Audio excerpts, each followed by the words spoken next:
This channel spends a lot of time concentrating on the very best and the very worst in the NFL during the Super Bowl era, which doesn't leave a whole lot of room for teams in the middle. We're going to change that today by going straight to the middle. We're going to count down the 10 most average NFL teams in the Super Bowl era, and we're going to use C-Score to do so, this channel's metric for evaluating every NFL team during the Super Bowl era. A deeper explanation of C-Score is available in the description of this video. In that description, it is stated that a C-Score of 0 is average. So what we're going to be doing is taking the 10 teams closest to 0 and ranking them, whether those teams are above or below. This isn't just going to be a list of 8 and 8 teams though. C-Score is more sophisticated than that. The team that just missed the cut was the 2010 Kansas City Chiefs. Their C-Score of negative 0.1 tells us that every team on this list will be within 1/10 of a point away from 0. Will any team rate out at exactly 0?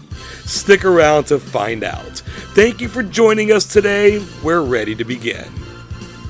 The list won't all be 8 and 8 teams, but we're going to start with one in the 1997 Seattle Seahawks, taking our 10th spot.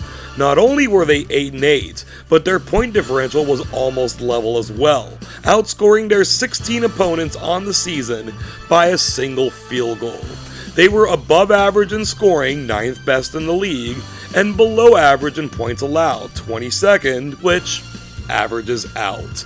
Their schedule was middle of the road as well, 16th out of 30, all adding up to a C-Score of negative 0.082. Still members of the AFC, the Seahawks were looking to rediscover their mid-80s form, where they made the playoffs 4 times in 6 seasons without a losing record. Hiring Dennis Erickson as head coach prior to the 95 season seemed to help, but they couldn't get over the hump by the time 1997 came around. It was a pivotal season for Seattle nonetheless. Microsoft co-founder Paul Allen became the team's owner, keeping the Seahawks in Seattle and securing their long-term future there after it appeared to be a done deal that they were moving to Los Angeles. Seattle sent quarterback Warren Moon, defensive end Michael Sinclair, linebacker Chad Brown, and safety Darrell Williams to the Pro Bowl. And they drafted future Hall of Fame tackle Walter Jones. We're going back a few years, 40 in fact, to find our 9th most average team, the 1984 New England Patriots. The Pats secured a winning record at 9-7 and even outscored their opponents on the season by 10 points. Like the Seahawks before them, New England was more successful at scoring the ball than they were stopping it, going 10th and 18th in the league respectively. Their lower level strength of schedule dragged them down some, but they stayed above water with a positive C-Score of .076. Despite sitting at 5-3 midway through the season, the Patriots fired head coach Ron Meyer. Although it might be more accurate to say that Meyer got himself fired. Already a very difficult person to work with, his firing of defensive coordinator Rod Rust and his willingness to trash his own players publicly became a step too far. Hall of Fame wide receiver Raymond Berry took over as head coach. He took the team to a 4-4 record the rest of the way. Then he had them in the Super Bowl the next season. The Patriots were represented in the Pro Bowl by 2 O-linemen, all-time legend in guard John Hanna, tackle Brian Holloway, and linebackers Andre Tippett and Steve Nelson. They drafted 5-time Pro Bowl wide receiver Irving Fryer, although 4 of those Pro Bowls were achieved elsewhere. Our first team from the 21st century arrives at number 8, the Green Bay Packers from just 2 seasons ago in 2022.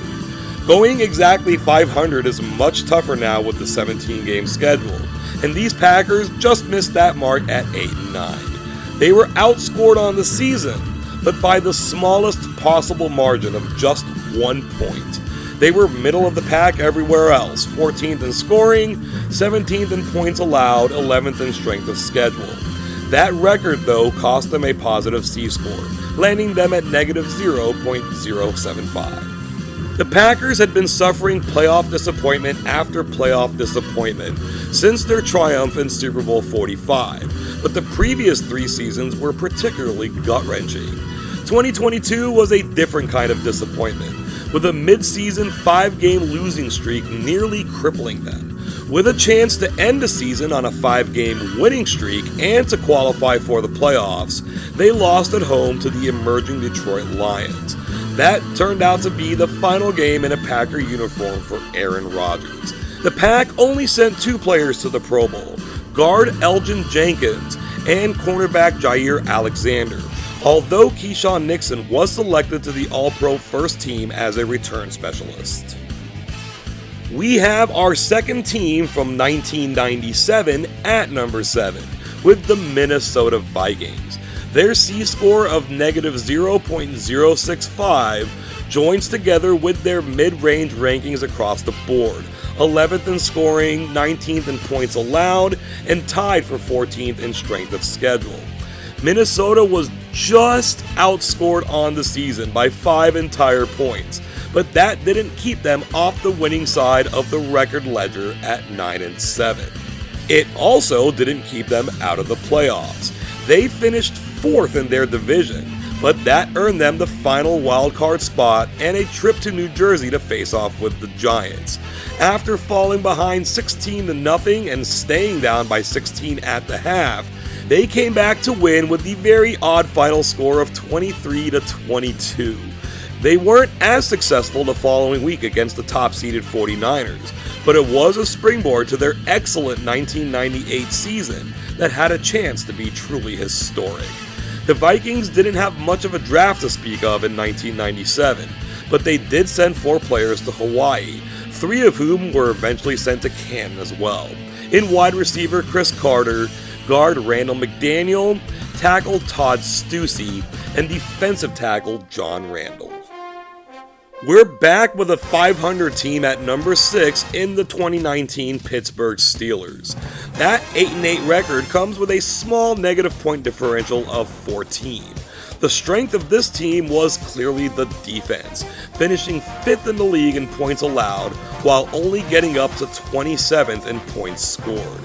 Playing the Baltimore Ravens twice gave a boost to an already tough schedule, ranking as the 6th hardest in the league, enough to give them a minutely positive C-score of .039.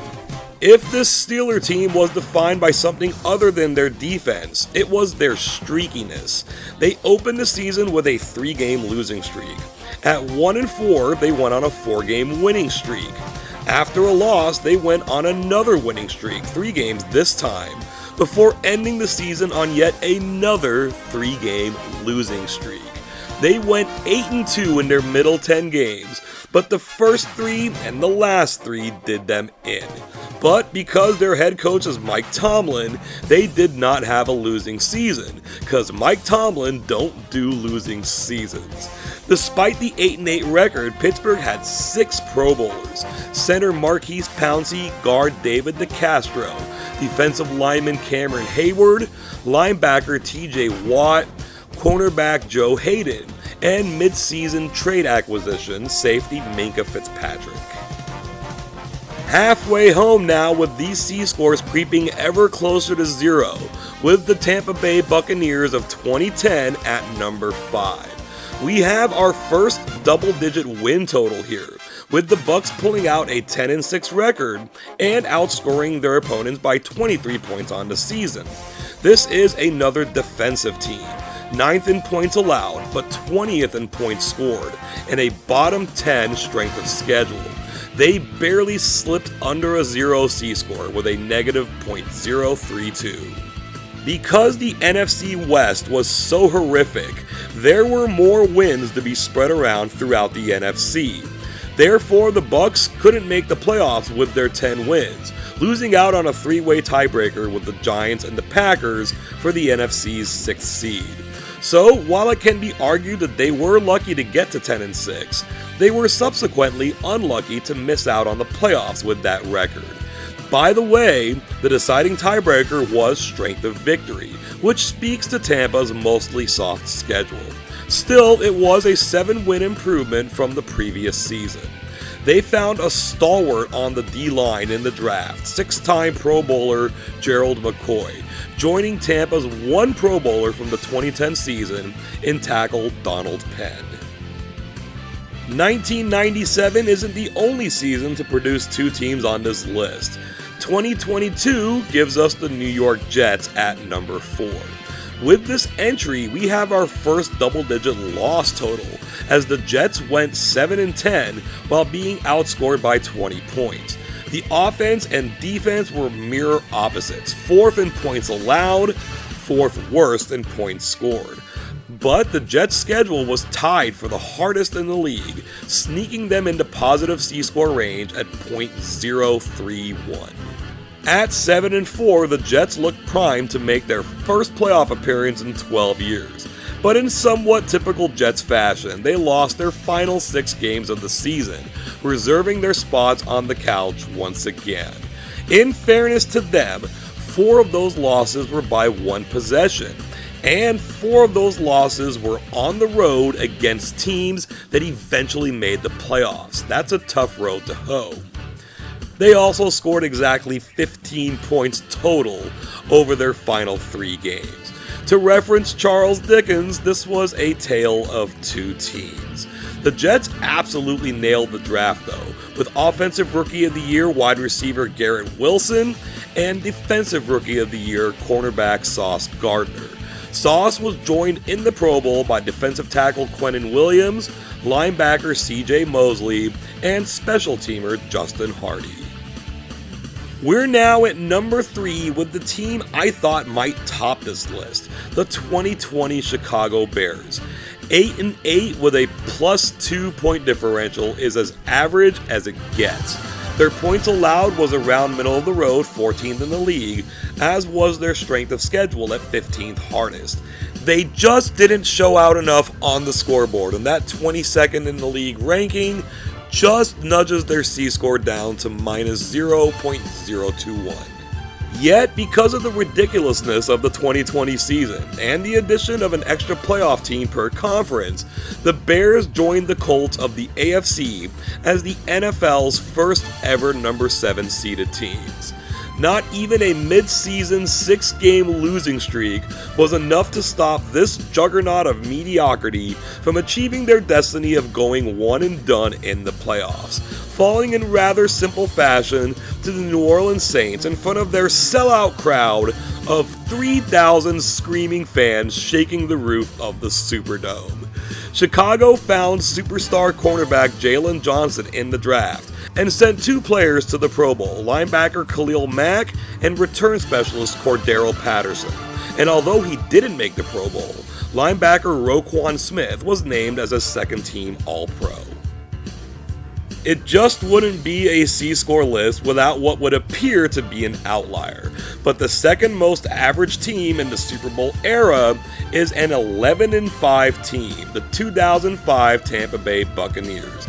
2 one-point victories and an overtime victory contributes to this, but the biggest contributor was that second easiest schedule in the league. We've now reached the 1,000th place in C-score, as this team notched a -0.009. The league's easiest schedule in 2005 belonged to the Carolina Panthers, who tied Tampa for first in the NFC South, but lost out on a tiebreaker and had to settle for the wild card. While Tampa only outscored their opponents by 24 points and needed to win 6 games by a single possession, the Panthers outscored their opponents by 132 points, won 7 games by multiple possessions, and they finished in the top 8 in both points scored and points allowed. This difference in quality came to fruition in the playoffs, where the Bucs lost their opener at home, while the Panthers won 2 games on the road before falling in the NFC title game. 2 11-5 teams created very differently. This is why C-score exists. Tampa drafted that season's Offensive Rookie of the Year in running back Cadillac Williams and churned out 3 Pro Bowlers in linebacker Derek Brooks, cornerback Rondé Barber, and punter Josh Bidwell. We've arrived at number 1, and this spot belongs to none other than the Dallas Cowboys of 2012. It turns out the Cowboys actually can rank number 1 in something during the 21st century. This was an 8-8 team that was outscored by 24 points. They finished 15th in scoring and 24th in points allowed. They did play a top 10 schedule though, tied for 4th hardest in the league. How close to a 0 C score did this team get? Drum roll please. They did it. The 2012 Dallas Cowboys are the most average team of the entire Super Bowl era with a C score of 0.000. Okay, so it wasn't exactly 0. With calculations that go this deep, it would be more likely for a DNA match to be wrong than a team hitting a C score of exactly 0. Here is the Cowboys' score to the 19th decimal point. Hey, it turns out that it was slightly negative. So while not exactly 0, it was within 5/100,000th of a point below it. That's mighty impressive. And here's something maybe just as impressive. In all 16 games this season, the Cowboys trailed at some point. That's nuts. They were never worse than a game below 500 and were only briefly 2 games above 500, although that was near the end of the season at 8-6 before they promptly lost their last 2 games. Because they're the Cowboys, they still had 3 Pro Bowlers, tight end Jason Witten and linebackers DeMarcus Ware and Anthony Spencer. Here is the top 10 listed all together by their distance from 0, disregarding the negative C scores that 6 of these teams ultimately achieved. Some of these margins are razor thin. Only 1/1000th of a point separates the Jets and the Bucks at 4th and 5th place, although in reality the Jets are .063 better. 9 different franchises appear here, with only the Buccaneers appearing twice, proudly waving their pirate flag of mediocrity. In the end, it is the 2012 Dallas Cowboys who serve as the neutron inside of the NFL atom. Thank you so much for joining us today and for staying with us until the end. We were looking for a way to introduce new teams into our various rankings, and we thought this was a fun way to do that and to celebrate NFL neutrality, Switzerland style. If you liked the video, please feel free to give it a like and to share it around. And if you haven't done so already, please take a moment to subscribe to the channel. Don't forget to ding the bell to receive notifications on all future videos. I'd be interested to hear your thoughts about this video and any ideas you may have to incorporate more teams that don't live on either end of the NFL spectrum. This is a highly intelligent and creative audience, so I'm certain I'll be hit with several excellent suggestions. If you have any other thoughts you wish to share, I would love to hear those as well. Thank you again, and until next time, I hope you have an awesome day.